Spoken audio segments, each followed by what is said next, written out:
MG college बैर online class में मैं आपका हार्दिक स्वागत करता हूं।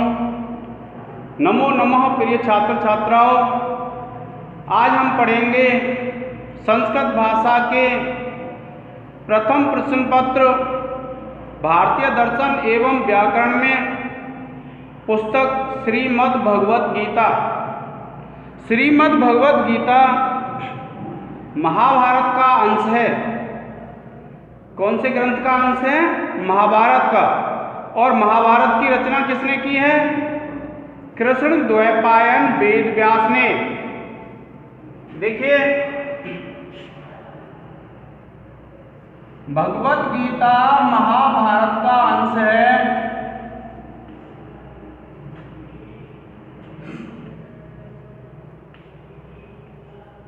और महाभारत की रचना की है वेद व्यास ने। इनका नाम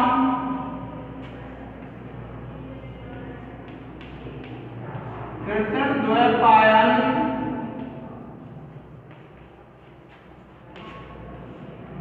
वेद व्यास है।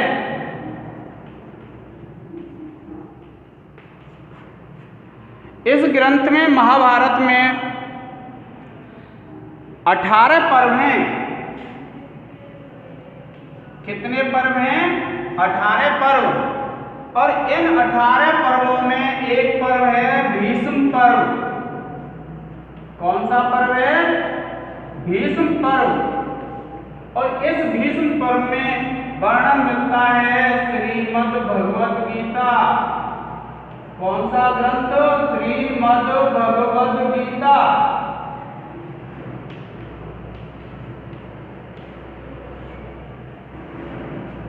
श्रीमद् भगवत गीता ये एक ऐसा ग्रंथ है जिसकी गणना दार्शनिक ग्रंथों में की जाती है। इसलिए इस पेपर में 2 पुस्तकें दर्शन की हैं, एक तर्क संग्रह और एक भगवत गीता। अब देखिए, महाभारत में 18 पर्व हैं और 18 पर्वों में भीष्म जो पर्व है उसमें श्रीमद् भगवत गीता का वर्णन मिलता है। जब युद्ध में कौरवों की और पांडवों की सेना आमने सामने होती है और अपने सगे संबंधियों को देख करके जब अर्जुन हथियार डाल देता है, तब भगवान श्री कृष्ण उस अर्जुन को उपदेश देते हैं। और भगवान श्री कृष्ण ने जो उपदेश दिए हैं वे किसमें संकलित कर दिए? भगवत गीता में। इस भगवत गीता ग्रंथ में, ये जो भगवत गीता ग्रंथ है इसमें 18 अध्याय हैं। कितने अध्याय हैं? 18 अध्याय। और अगर श्लोकों की बात करें तो 700 श्लोक हैं इसमें। कितने श्लोक हैं? 700 श्लोक हैं। अनेक बार परीक्षा में पूछा जाता है कि गीता का क्या अर्थ है, तो आप बताएंगे गीता का अर्थ है गाई हुई। गीता का अर्थ क्या है? गाई हुई। इसके बारे में यह पूछा जाता है कि कौन सी शैली में है ये, तो आप बताएंगे इस गीता की जो शैली है वो कौन सी है? संवाद शैली। कौन सी शैली कहते हैं इसको? हम संवाद शैली। और इसको हम प्रश्नोत्तर शैली भी कहते हैं। यह जो संवाद शैली है इसका दूसरा नाम क्या है? प्रश्नोत्तर शैली।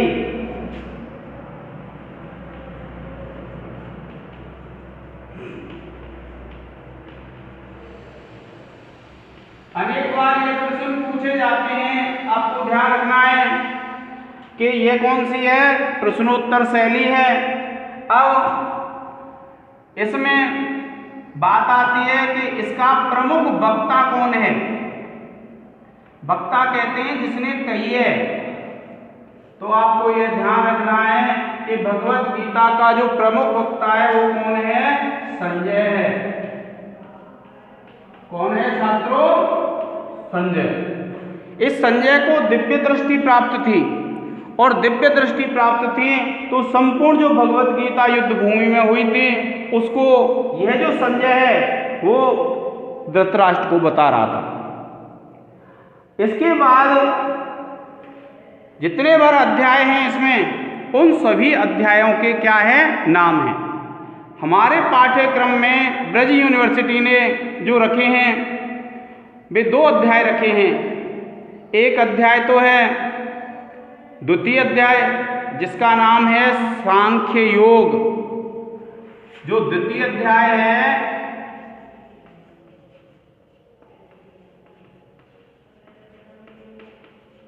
उसका क्या नाम है, उस द्वितीय अध्याय का नाम है सांख्य योग। अगर ऐसे पूछ लिया जाता है कि इसमें कितने श्लोक हैं, तो आप बता देंगे द्वितीय अध्याय में 72 श्लोक हैं। कितने श्लोक हैं छात्र छात्राओं, 72 श्लोक। और प्रमुख जो विषय हैं, अगर हम इसके प्रमुख विषयों की बात करें तो वो कौन सा प्रमुख विषय है इसका, एक तो इसमें आत्मा की अमरता का वर्णन है,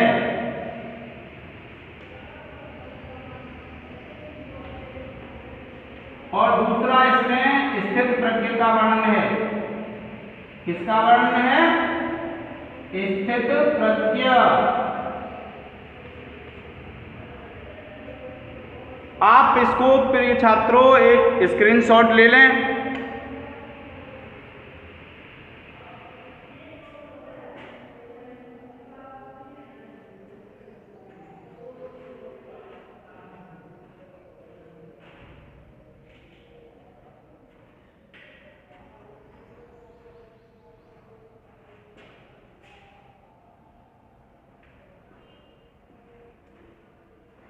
अब देखिए, इस पुस्तक में से आपके लिए व्याख्या आती हैं। अब व्याख्या आती हैं तो हम व्याख्याओं के हिसाब से सबसे पहले व्याख्याओं में क्या करते हैं, हम संदर्भ लिखते हैं। क्या लिखते हैं, संदर्भ। अब संदर्भ जब लिखते हैं तो आप इसमें लिखेंगे, देखिए आप पहले लिखेंगे संदर्भ।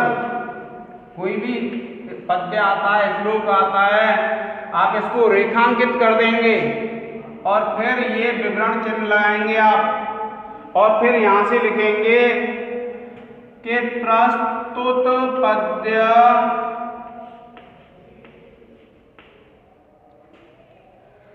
वेद व्यास विरचित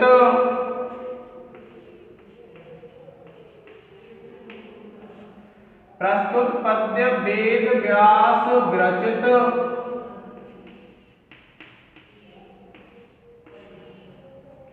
क्या कहते हैं, प्रस्तुत पद्य वेद व्यास विरचित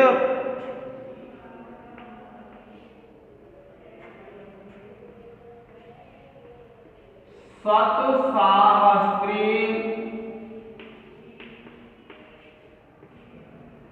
संहिता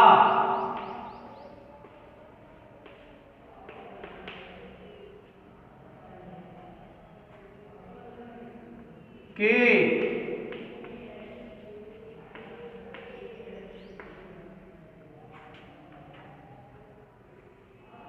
भीष्म पर्व में वर्णित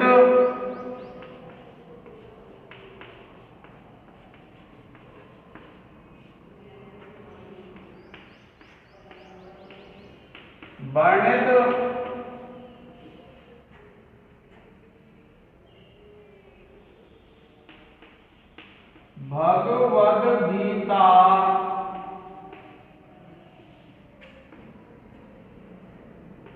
के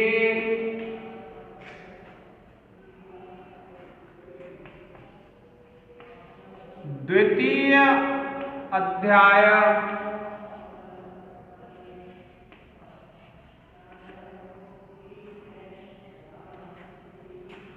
सांख्य योग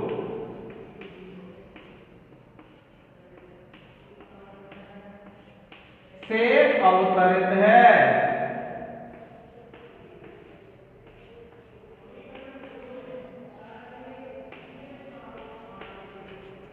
यह हमारा हो गया प्रिय छात्रों इसका संदर्भ।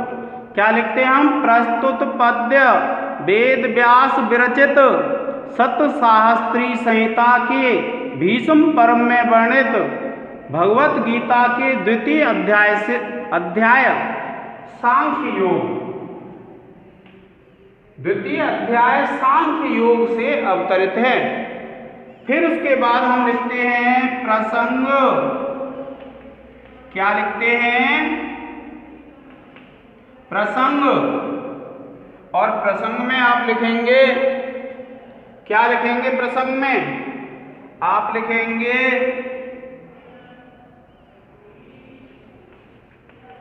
इस पद्य में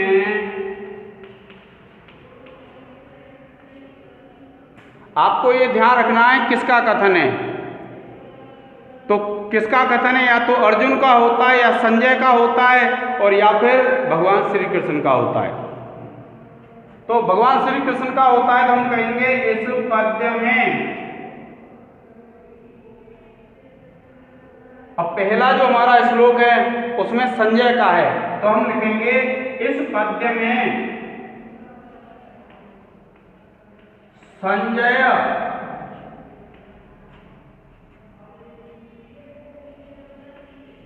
धृतराष्ट्र से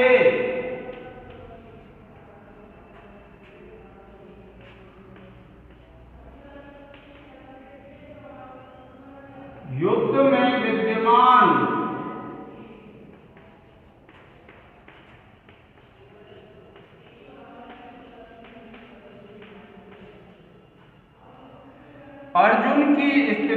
की स्थिति का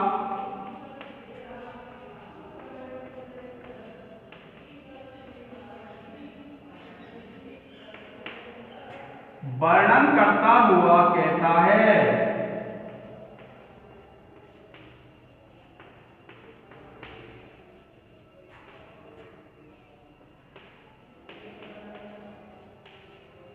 इसको फुल स्टॉप नहीं करेंगे, इसको हम डैश कर देंगे।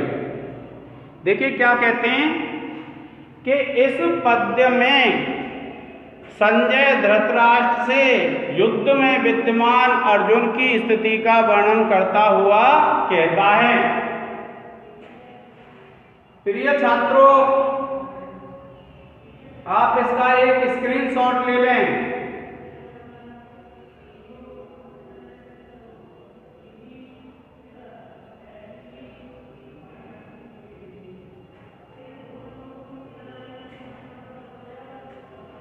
अब देखिए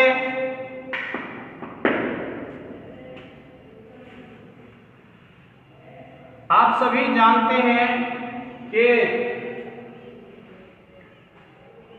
द्वितीय अध्याय हमारे सिलेबस में है और इस अध्याय में क्या वर्णन है आपको ध्यान रखना है।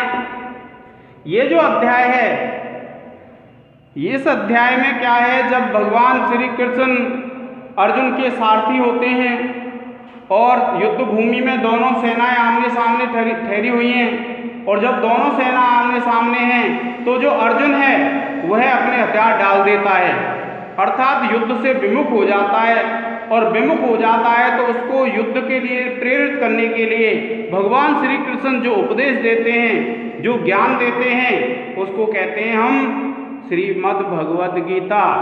और इस ग्रंथ में कितने अध्याय हैं? इस ग्रंथ में अध्याय हैं हमारे 18 और संपूर्ण ग्रंथ में 700 श्लोक हैं। अब इसमें उपदेश दिए गए हैं, इसलिए कभी कभी इसकी शैली को उपदेश शैली भी मान लिया जाता है। यह एक दार्शनिक ग्रंथ है। अब दूसरा जो अध्याय है वो कौन सा अध्याय हमारा? सांख्य योग। और सांख्य योग में हमें कम से कम इतना तो पता होना चाहिए कि जो सांख्य दर्शन है वह किसने लिखा है और योग दर्शन किसने लिखा है। तो देखिए अगर हम बात करें तो सांख्य जो दर्शन है, इस सांख्य दर्शन के प्रवर्तक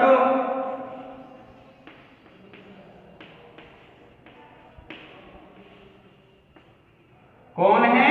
कपिल मुनि हैं।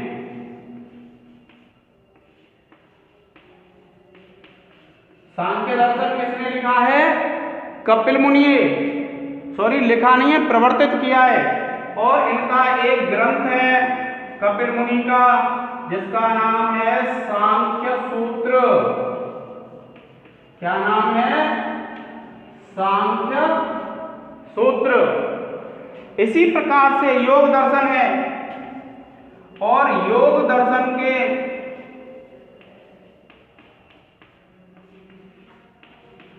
प्रवर्तक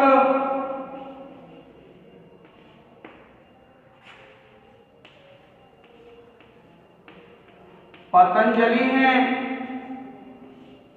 और इनका जो ग्रंथ है उसका नाम है योग सूत्र। क्या नाम है? योग सूत्र।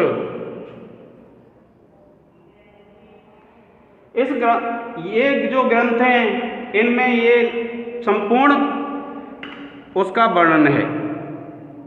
अब देखिए, आप इसका एक स्क्रीनशॉट ले लें।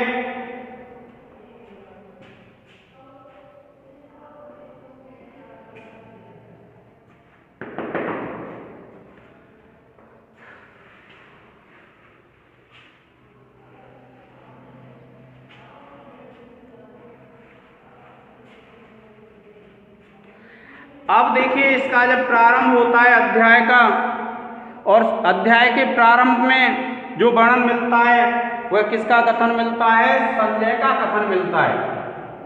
तो देखिए, सबसे पहले क्या लिखा हुआ है? संजय उवाच। क्या वर्णन है? संजय उवाच, संजय बोला।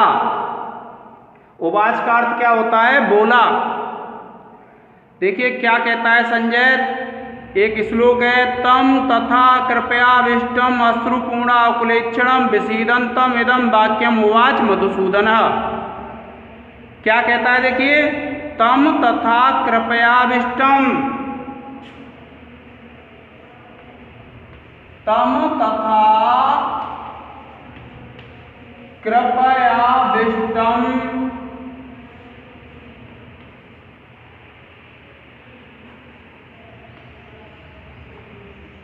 अश्रु पूर्णाकुल लेक्षणम।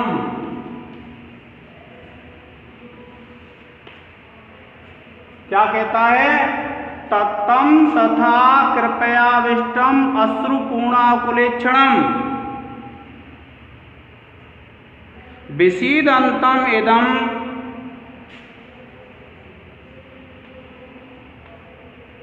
विसीदंतम इदम वाक्यम उवाच, विसीदंतम इदम वाक्यम उवाच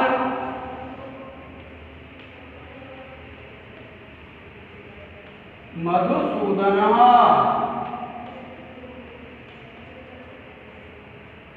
देखिए क्या कहते हैं? तत्तम तथा कृपयाविष्टम अश्रुपूर्णाकुलेक्षणम विसीदंतम इदम वाक्यम उवाच मधुसूदनः।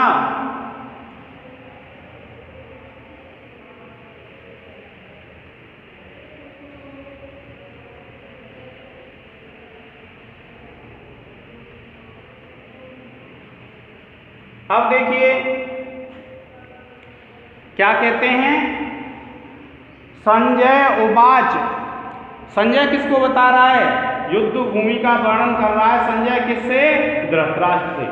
जो महाराज धृतराष्ट्र हैं और जो दृष्टिहीन हैं। आपको पता है धृतराष्ट्र कैसे थे? अंधे थे, और अंधे थे तो उनको वर्णन कर रहा था युद्ध भूमि का कौन? संजय। अब देखिए, तम तथा कृपयाविष्टम, तम माने उसको, किसको? जो अर्जुन है उसको। क्या कहा? तम, तम माने उसको, किसको? अर्जुन को। तथा जो वैसा था, कैसा?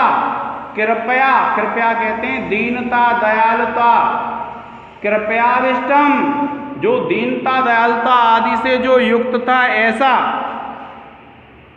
अश्रुपूर्ण, अश्रु कहते हैं आंसू को, अश्रुपूर्ण आकुल इच्छणम, अश्रुपूर्ण आंसुओं से पूर्ण थे, आंसू जिनमें भरे हुए थे, ऐसे आकुल इच्छणम, आकुल कहते हैं व्याकुल जो नेत्रों वाला था, ऐसा।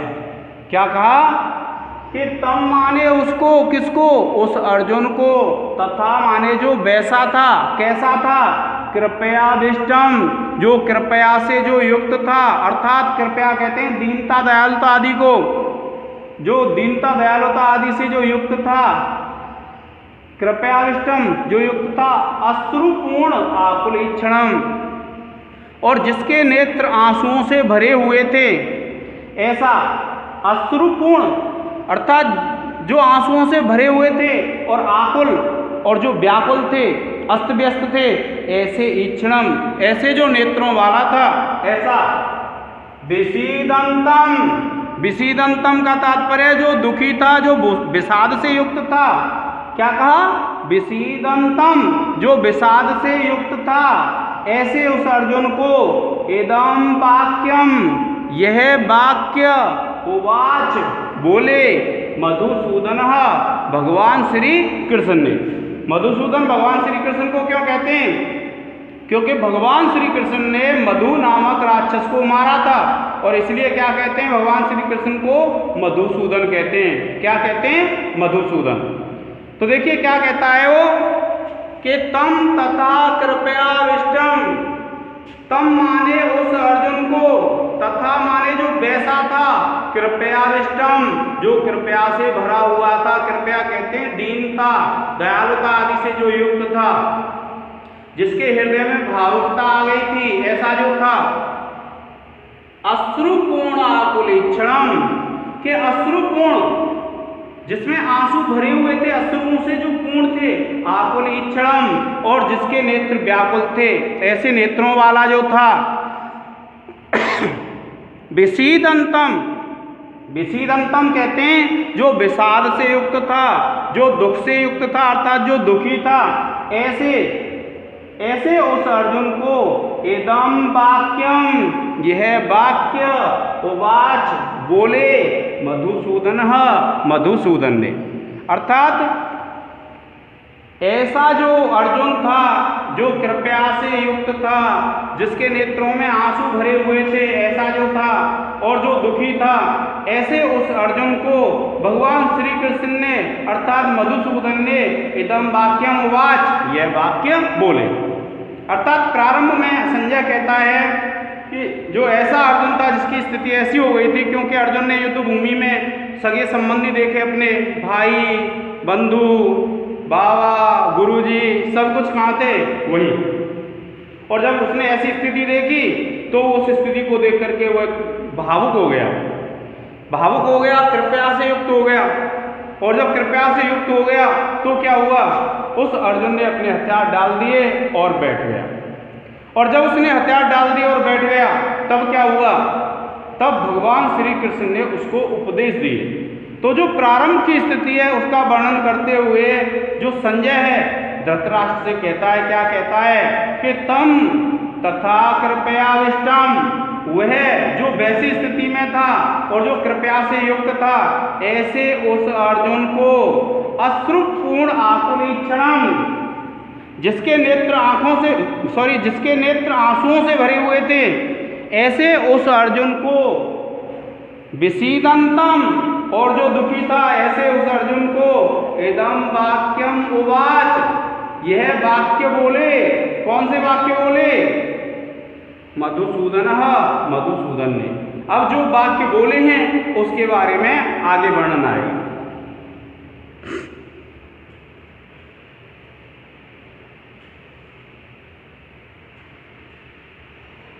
अब देखिए प्रिय छात्र छात्राओं, जब आप इसकी व्याख्या कर देते हैं, व्याख्या में आपको क्या करना है, मान लीजिए ये श्लोक आ गया, श्लोक आ गया तो आप क्या करेंगे, सबसे पहले आप इसका संदर्भ लिखेंगे जो मैंने आपको अभी लिख के बताया है, और उसके बाद प्रसंग लिखेंगे। आपको पता है ये किसका कथन है, संजय का कथन है। तो आप लिखेंगे इस पद्य में, इस श्लोक में, श्लोक भी कह देते हैं इनको और हम पद्य भी कह देते हैं, तो आप कहेंगे इस पद्य में संजय महाराज धृतराष्ट्र को युद्ध भूमि का वर्णन करते हुए कहता है। क्या कहता है? फिर आप टॉपिक डाल देंगे व्याख्या। व्याख्या में क्या करेंगे? सबसे पहले तो हमें इसका जैसा अर्थ है वह अर्थ लिखना है, और जब अर्थ लिख देंगे फिर आप पैराग्राफ बदल लेंगे, और पैराग्राफ बदल के अर्थात लिख के फिर और ज़्यादा व्याख्या कर देंगे जो आपको ज्ञान है। लेकिन सबसे पहले इसका अनुवाद करेंगे, फिर व्याख्या, और फिर हम लिखते हैं विशेष। अब देखिए, जब आप विशेष लिखेंगे तो आपको टॉपिक डाल लेना है व्याख्या के बाद विशेष।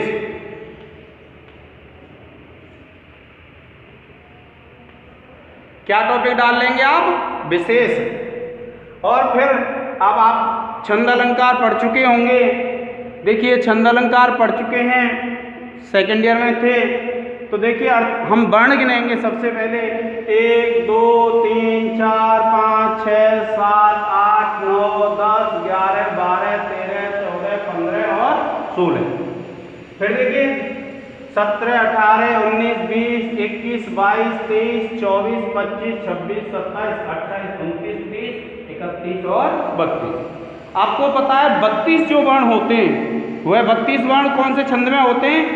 अनुष्टुप छंद में। और अब आप लिखेंगे नंबर 1 डाल के। देखो ये जो हम लिखें विशेष, वहाँ तो लाइन होंगी आपकी कॉपी में, और कॉपी में जब लाइन होंगी तो वो पूरी लाइन खाली छोड़ देना, और उसके बाद नीचे से लिखना। मैं यहाँ लिख रहा हूँ क्योंकि मुझे और भी लिखना है। तो देखिए पहला पॉइंट डालेंगे और हम लिख देंगे इस पद्य में अनुष्टुप छंद है। क्या लिखेंगे? इस पद्य में अनुष्टुप छंद है। छंद है। अब दूसरा पॉइंट डालेंगे आप और लिखेंगे आप लिखेंगे मधुसूदन। भगवान श्री कृष्ण ने मधु नामक राक्षस को मारा था, इसलिए इनको मधुसूदन कहते हैं। क्या लिखेंगे? मधुसूदन भगवान कृष्ण को कहते हैं।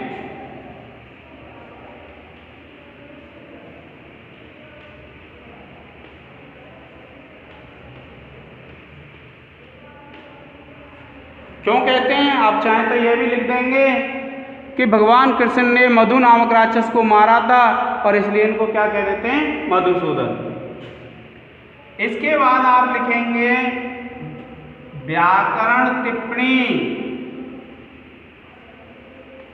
क्या लिखेंगे? व्याकरण टिप्पणी, और इसमें डैश करके आप लिखेंगे पहली व्याकरण टिप्पणी।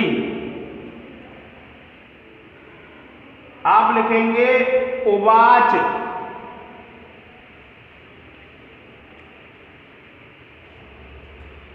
आप लिखेंगे ब्रू धातु।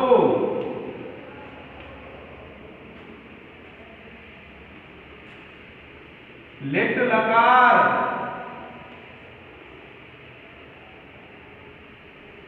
प्रथम पुरुष एक वचन। फिर लिखेंगे आप नंबर 2 इदम। आप लिखेंगे इदम शब्द।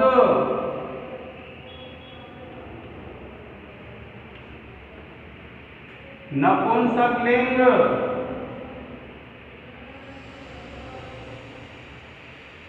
प्रथमा विभक्ति।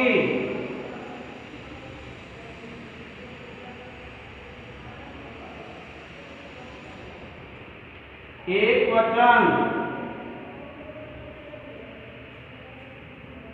फिर उसके बाद आप तीसरी व्याकरण टिप्पणी लिखेंगे।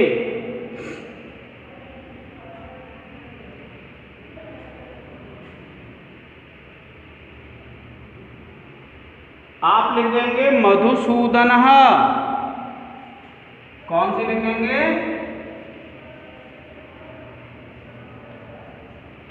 मधुसूदनः। आप लिखेंगे मधुसूदन।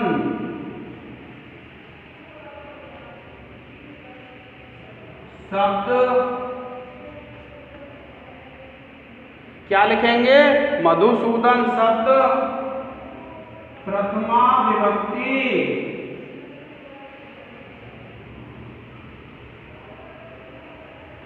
एक वचन।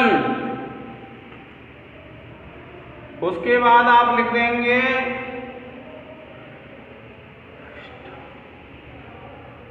तम।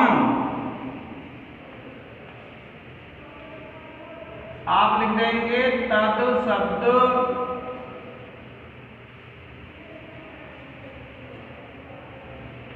पुल्लिंग द्वितीया विभक्ति एक वचन। इसी प्रकार प्रिय छात्रों आप लिख देंगे वाक्यम।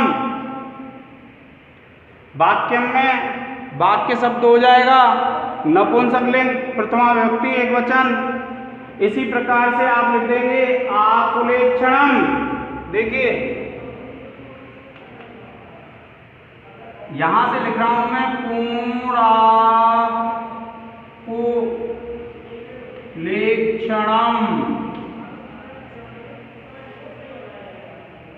इसमें आप लिख देंगे पूर्णाकुल प्लस ईक्षणम और संधि हो जाएगी आपकी गुण संधि। और सूत्र है इसका आद्गुणः। कौन सा सूत्र है? आद्गुणः। क्या कहते हैं? पूर्णाकुलेक्षणम, पूर्ण आकुल प्लस ईक्षणम और ये हो जाएगी आपकी गुण संधि और गुण संधि का सूत्र है आद्गुणः।